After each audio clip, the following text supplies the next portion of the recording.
শত্ৰুৰ কোলাহল দানৱৰ ঘোৰ শত্ৰু সেই স্বৰ্গৰ দেৱপুৰন্দৰ তুমি ভুল বুজিছা দেৱী কাহানিও ভবনাই শত্ৰুৰূপে দেৱপুৰন্দৰে দানৱ বংশ এইকেই দেৱে দেৱা শত্ৰু তুমি দানৱ কুলৰ শত্ৰু তুমি দৈত্য জগতৰ স্বামীৰ শত্ৰু মানে মোৰ শত্ৰু এনেদৰে অত্যাচাৰ কৰি ৰক্ষা পথ পাবি এই সংসাৰৰে আছে জানো কিবা পাৰাপাৰ নাই কয়া এই সংসাৰৰে কোনো পাৰাপাৰ নাই আৰু এই সংসাৰত যিবোৰ বস্তু দেখিছা এই সকলোবোৰ অসাৰ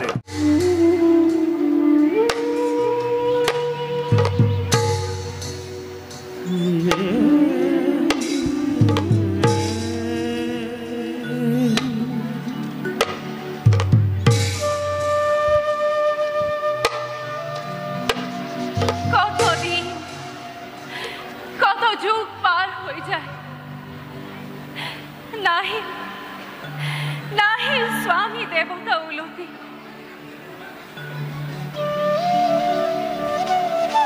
কত যুগ পাৰ হৈ গল কিবা আশাত তেওঁ অনাহাৰে অনিদ্ৰায় কটাইছে দিন বুজিব পৰা নাই একোকে মই তপস্যা আপন পাহৰা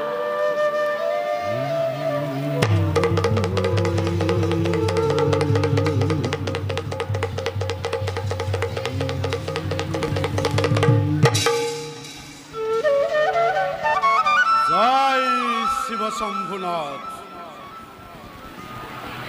জয় কয়াদুখতে জয় দৈত্যৰাণীৰ কোন তুমি অতিথি ব্ৰাহ্মণ খন্তেক অপেক্ষা কৰা মই আনিলো ফুলৰ সম্ভাৰ নালাগে দেৱী অৰ্চনা বন্দনা মোক একোৱেই নালাগে তোমাৰ এই মংগলৰ বাবে মই নিজেই আহি চাপিছো ওচৰ মোৰ মংগলৰ বাবে হয় দেৱী মই একো বুজা নাই দেৱ সকলো ভাঙি পাতি কোৱা শুনা তেন্তে দৈত্যৰ পতেশ্বৰী কোৱা ব্ৰহ্মাক তপস্যা কৰি তোমাৰ স্বামী হিৰণ্যকশিপুৰে অনাহাৰে অনিদ্ৰাই থাকি হেৰুৱালে নিষ্প্ৰাণ নিজৰ দুখতে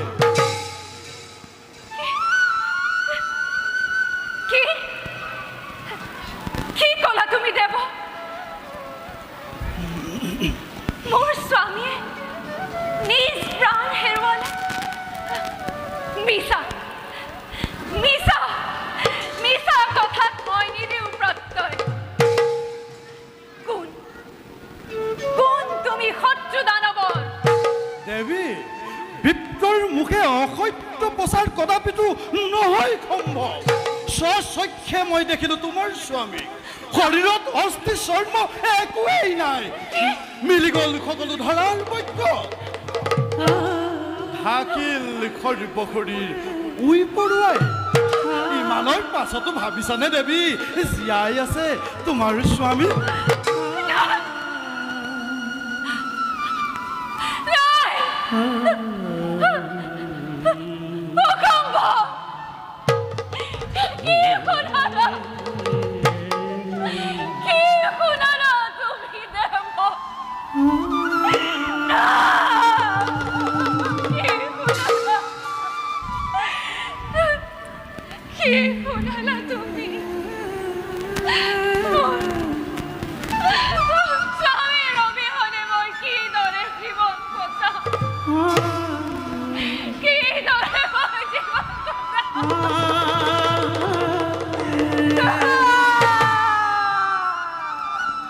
শান্ত হোৱা দেৱী স্থিৰ হোৱা ভৱিষ্যত চিন্তা কৰি দানৱ বংশৰ ৰাখিব লাগিব দেৱী তোমাৰ গৰ্ভজাত সন্তান।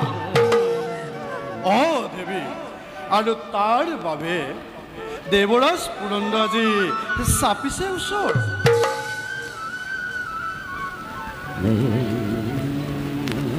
ইন্দ্ৰ দেৱৰাজ মোৰ চাপিছে ওচৰ। দেৱী, কিন্তু নাজানানে তুমি বিপ্ৰবৰ দানৱৰ ঘোৰ শত্ৰু সেই স্বৰ্গৰ দেৱ পুৰন্দৰ ঘোৰ শত্ৰু হয় এই দানৱ জগতৰ কেনেকৈ মংগল কামনা কৰিব? মিছা, তুমি ভুল বুজিছা দেৱী। কাহানিও ভবা নাই শত্ৰুৰূপে দেৱ পুৰন্দৰে দানৱ বংশ।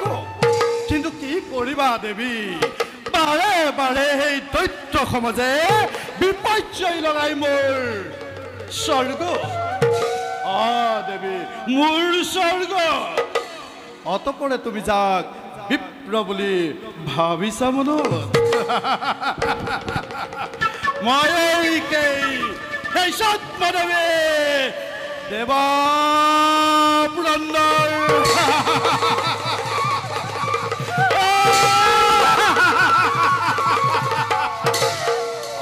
দেৱী, তোমাৰ এই কল্যাণৰ বাবে নিব বিচাৰো মই তোমাক অমৰাৱতীপুৰলৈ।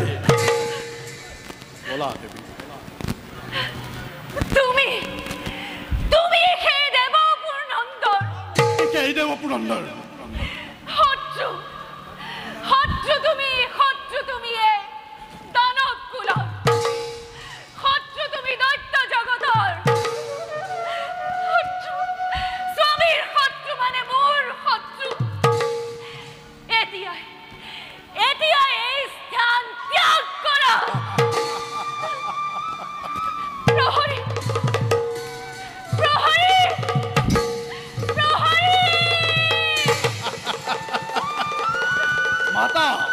মাতা দেৱী, উচ্চ মাতা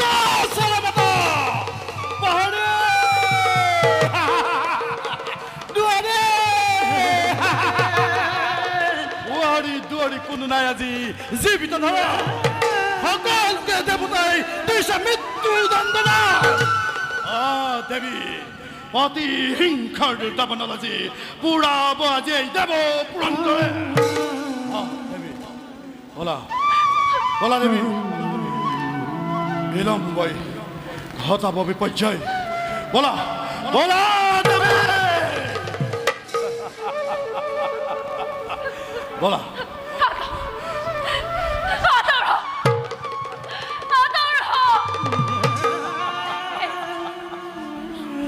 এই দৈত্যৰ ৰমণীক নকৰিবি স্পৰ্শ।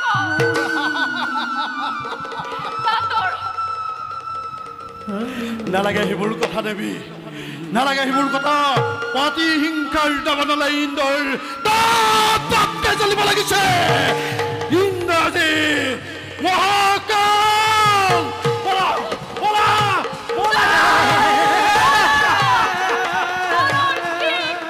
এনেদৰে অত্যাচাৰ কৰি ৰক্ষা ক'ত পাবি?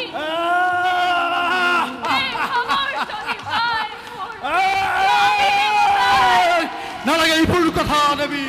বলা দেৱী, বলা।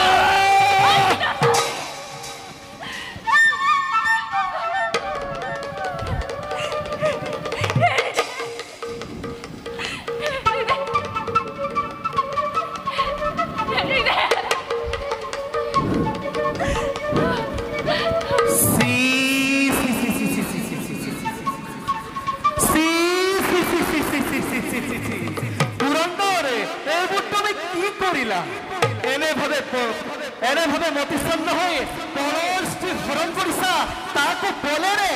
শ্ৰী পুৰন্দৰ, এনে কাৰ্য অতি অশুভন।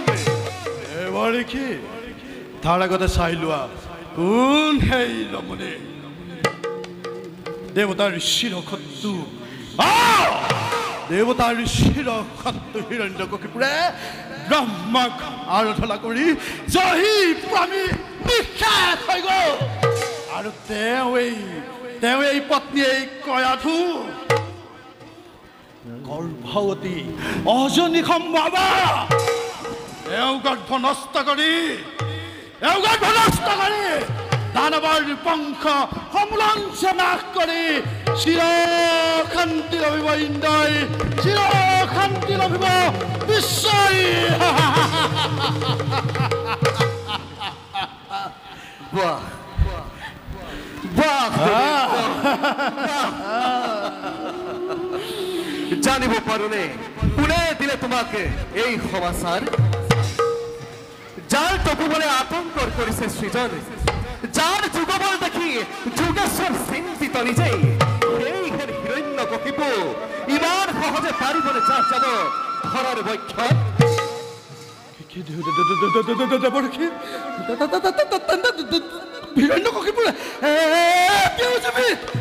অবিলম্বে পাবা তাৰ প্ৰত্যক্ষ প্ৰমাণ বৰ্তমান সন্মানেৰে এৰি দিয়া তুমি কয়াধু ৰাণীক তাৰ উপৰি দেৱৰাজ আজি তুমি যাক বলেৰে হৰণ কৰি আনিছা তেওঁৰ এই গৰ্ভত বিৰাজ কৰিছে এক নিষ্পাপ পুৰুষ মহান বৈষ্ণৱৰূপী মহাভাগৱত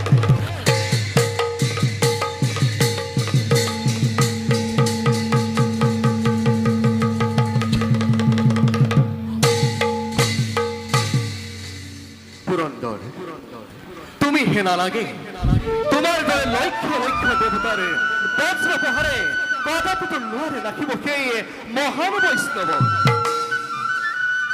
এতিয়া যোৱা দেৱেন্দ্ৰ তুমি স্বৰ্গপুৰীলৈ উভতি যোৱা দেৱঋষি মোক ক্ষমা কৰিব নাজানি নুশুনি দেৱঋষি কৰিলো খুব অপৰাধ দেৱঋষি মোক ক্ষমা কৰি দিব দেৱঋষি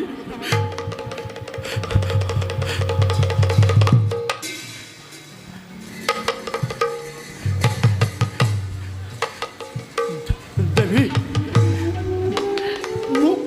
মোক ক্ষমা কৰিব দেৱী মোক ক্ষমা কৰিব দেৱেন্দ্ৰ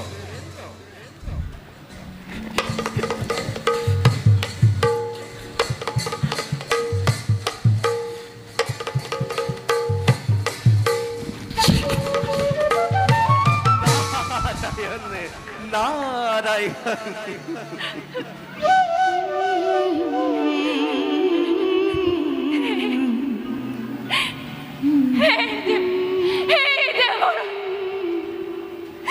আপনি মোর পিতৃ তুল্য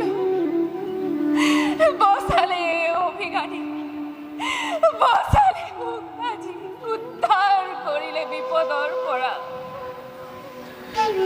হে দেব নাহে মানে স্বামী মোৰ তাকি আপনাৰে চৰণ বলা কয়াধু নাহে মানে ৰাজা হিৰণ্যকশিপু থাকিবা নিৰ্ভয় তুমি মোৰ আশ্ৰমত তুমি কোনো চিন্তা নকৰিবা কয়াধু এই যে দেখিছা সংসাৰ এই সংসাৰৰ আছে জানো কিবা পাৰাপাৰ নাই কয়াধু এই সংসাৰৰ কোনো পাৰাপাৰ নাই আৰু এই সংসাৰত যিবোৰ বস্তু দেখিছা এই সকলোবোৰ অসাৰ সাৰ মাত্ৰ হৰিৰ নাম শুনা কয়াধু হৰি নামে হৰি নামে হৰি নামে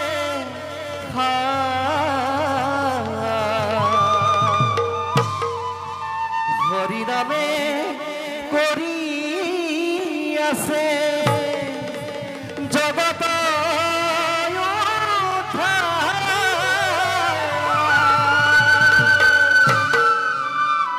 হৰি নামে হৰি নামে হৰি নামে গতি হৰি নাম ভগতৰ কেবল ভগতি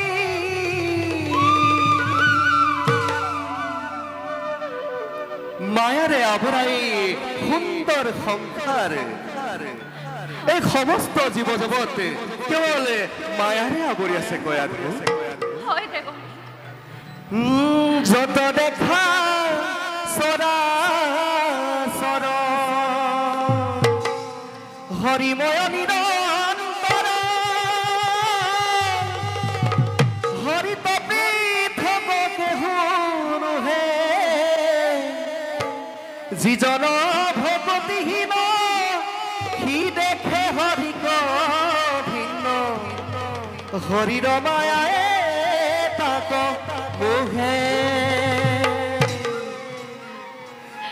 যিজন ভগতিহীন যাৰ অন্তৰত প্ৰভু ভগৱন্তৰ প্ৰতি শ্ৰদ্ধা নাই ভক্তি নাই সিজনৰে গতি নাই এই মায়াৰ পৰা পৰিত্ৰাণ পোৱাৰ একমাত্ৰ উপায় হৈছে কেৱল মাত্ৰ ভক্তি এই ভক্তি আকৌ একাশীবিধ এই একাশীবিধ ভক্তিৰ ভিতৰত শ্ৰৱণ কীৰ্তন অৰ্চন বন্দন আদিকে কৰি নবিধ ভক্তিক শ্ৰেষ্ঠ বুলি কোৱা হয় আকৌ এই নবিধ ভক্তিৰ ভিতৰত শ্ৰৱণ আৰু কীৰ্তনক মূল ভক্তি হিচাপে গণ্য কৰা হৈছে শুনা গয়াত যদ্যপি ভকতি নব বিধবা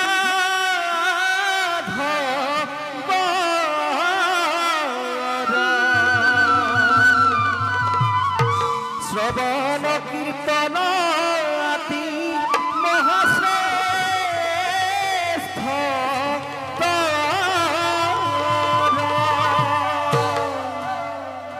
অৰ্চন বন্দন ধ্যান সমস্ত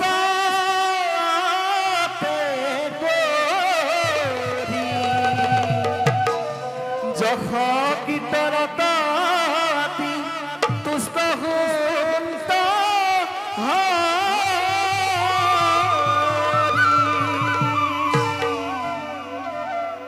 বোলাই এনেদৰে মই তোমাক নিত শ্ৰীহৰিৰ মহিমা শ্ৰৱণ কৰাই যাম আহাই এতিয়া আমি খন্তেক আশ্ৰমত বিশ্ৰাম কৰোগৈ বলক দেৱৰী হৰি